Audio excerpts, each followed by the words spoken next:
ज़्यादा found guilty, वो वाले उस पे 30% मैच फी जो उस वक्त रिपोर्ट कर दी थी, अब ऑफिशियली आ गई है। Sahibzada found guilty same offence but of warning 1 demerit point जो उस टाइम कर दी थी।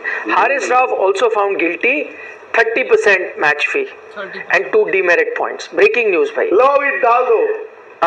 Arshdeep Singh not found guilty, वो जो जेस्चर ऑब्सीन वगैरह वो, and therefore no sanction was imposed. Jasprit Bumrah accepted the charge, but since he accepted it, no formal hearing was required. Following the hearing, Haris Rauf was again found guilty of breach second time, 30% of the match fee. तो मोटा मोटा ये है, no fine to Arshdeep, no fine to Jasprit Bumrah.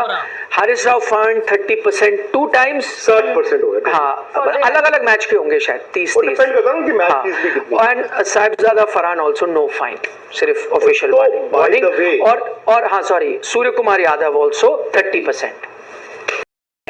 Post match जो बोला था press conference. तारीख याद है आप में से किसी? चलो भाई, 14 तारीख। आज क्या तारीख है?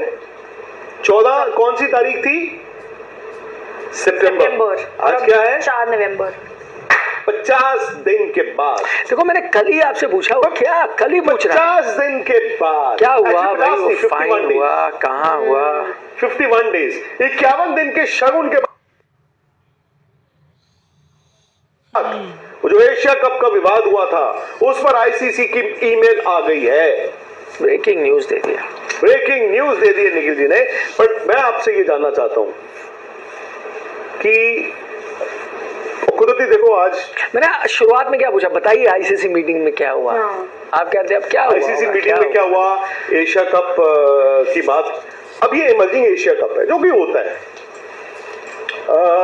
ये भी मस्ट प्ले था, मतलब फिर इसमें भी पाकिस्तान इंडिया होगा। इमर्जिंग एशिया कप में कौन है एशियन क्रिकेट काउंसिल का चेयरमैन? मोहसिन नकवी। सेम। तो कल को ट्रॉफी कौन देगा? सेम।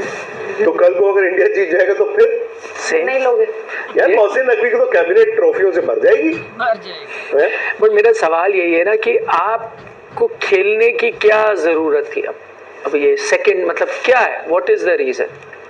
अभी चलो, ये तो कोई मेन आईसीसी टूर्नामेंट भी नहीं है जहां आप कहते हो कि भाई वो तो कैसे आपको खेलना ही पड़ेगा, आप थोड़ी अपने आप को आइसोलेट करोगे। ये ट्रॉफी तो एक इमर्जिंग ट्रॉफी है, एशिया कप है। ना सिर्फ आप खेल रहे हो बल्कि आपने इंडिया पाकिस्तान सेम ग्रुप में डाले, फिर आप वही मैच करा रहे हो। और ये सब चलो अगर ये सब कुछ नहीं हुआ था जो एशिया कप में हुआ, मैं तो वहाँ था, मैंने वो सारी चीज़ें देखी जो जिस तरह से शुरुआत हुई। और मतलब चलो पहले हैंडशेक नहीं हुआ, ऑपरेशन सिंदूर की चर्चा हुई, प्लेयर उसके बाद प्लेयरों के बीच तनातनी हुई, उसके बाद आपने देखा प्रैक्टिस सेशंस में क्या हुए, उसके बाद फाइनल में क्या हुआ है। मोहसिन नकवी ने एक मैच ऑलमोस्ट कह दिया हम बॉयकॉट करेंगे, नहीं आएंगे। उन्होंने बाद में जाके ट्रॉफी नहीं दी, इतनी चीज़ें हो गई। और आप कह रहे हो हम एक इमर्जिंग एशिया कप भी अब खेलने जा रहे हैं और फिर आप इंडिया पाकिस्तान एक को खेलोगे। ये मुझे कोई इसमें कोई समझ नहीं आता। तो इसका क्या है? I can not understand. पता कि प्लेयर्स के लिए अनफेयर होता है मेरे ख्याल से, प्लेयरों के लिए ना ये बड़ी अनकंफर्टेबल। हालांकि emerging Asia cup, emerging India की टीम में आना मतलब उसमें होता है कि यार इसका मतलब मैं लाइन में लग गया हूँ।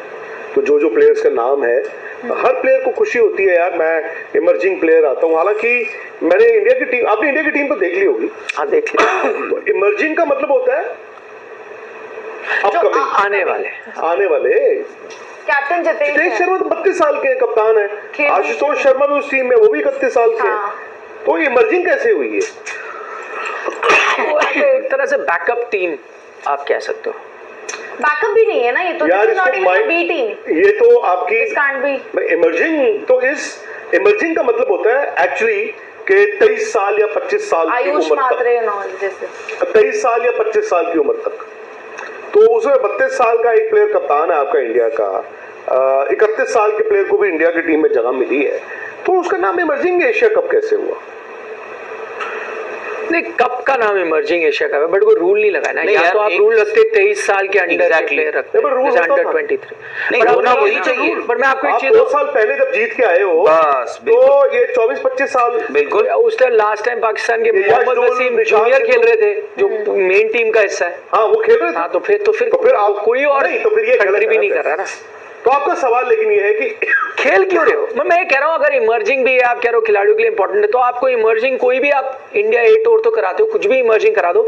मुझे समझ नहीं आ रहा, जब इतने हालात हो गए हैं, आपको ट्रॉफी तक नहीं दी गई, लड़ाई हो गई है, ये सब हो गया, उसके बाद आप कह रहे हो नहीं चलो भाई एक इमर्जिंग भी खेलेंगे। मुझे तो उसका कोई तो बिल्कुल भी नहीं समझ आता कोई लॉजिक। हाँ, आईसीसी टूर्नामेंट होता तो फिर भी समझ आ रहा है सर कि चलिए आप एशिया क्या कप करो। में इतने तमाशे भी हो गए, उसके बाद तो आप और रिलक्टेंट हो जाते ना कि वही यार तो कह नहीं रहा हूं। अब नहीं चाहिए, या आपने कहा नहीं जी हमें और चाहिए, ये ड्रामा चलता रहना चाहिए, कारवां चले। हाँ, वो तो आप ये कह रहे हो कोई बात नहीं, वो तो ड्रामे हुए अब। हाँ, अब फिर से मतलब अब हम इमर्जिंग पे भी कर देते हैं ना। हाँ। बाकी लड़कों को भी तो आदत पड़ जाए। हाँ। क्या होता है सीनियर, आप उनको आदत डाल रहे हो, ना सिर्फ खेलने की परफॉर्मेंस की, आप शायद उनको कह रहे हो और नहीं, वहाँ पर आपको भी सिखा अगर दे। पाकिस्तान के वही प्लेयर्स, क्योंकि हम किसी को बिलीव नहीं कर सकते जब उनकी football team, women's team, men's team, हर कोई उस तरह के चीजें कर रहा था, जो इशारे करे, जो एक्शन थे, वो तो यहाँ पर भी वही सब चलेगा फिर रिपीट। हालांकि ये हुआ कि अभी मैं वो हॉकी इंडिया के मैं स्टेटमेंट देख रहा था, उन्होंने कहा था कि भाई हम तो जो प्रोटोकॉल है उसको फॉलो करेंगे, अगर शेक हैंड है पहले तो हम करेंगे, वो बीसीसीआई का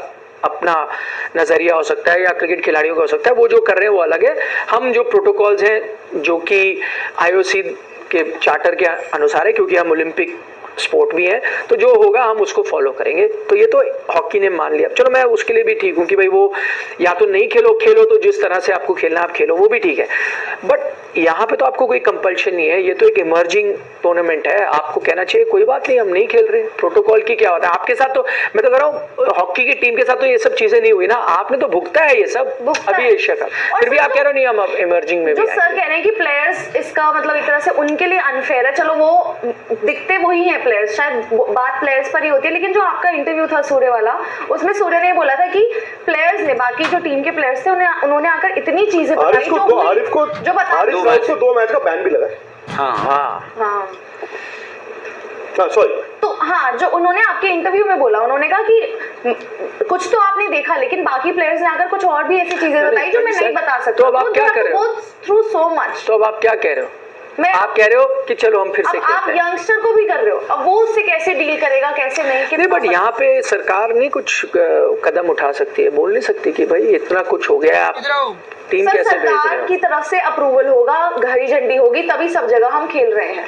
तो बीसीसीआई ने फिर आपको कहा था वो एसीसी वाली मीटिंग में, हमने बड़े ये सब बयान दे दिए, हमने गुस्से से कह दिया है, ठोस तरीके से कह दिया है, ओ भाई ट्रॉफी लौटाओ ये वो, पर उन्होंने अभी भी नहीं लौटाई। लेकिन आप कह रहे हो कोई बात नहीं, यहाँ पर वो भी तो सर आती मुद्दा रहेगी। भटकाया। सर पाकिस्तान में हम कहते हैं कि वो चूरन देते हैं, मुद्दा भटकाते हैं, यहाँ पर भी क्या इस तरह से है चीजें? क्योंकि ठीक है, आप अगर ये कहते हैं कि हम ये करेंगे, अब एसीसी की मीटिंग हुई, वहां पर बात हुई।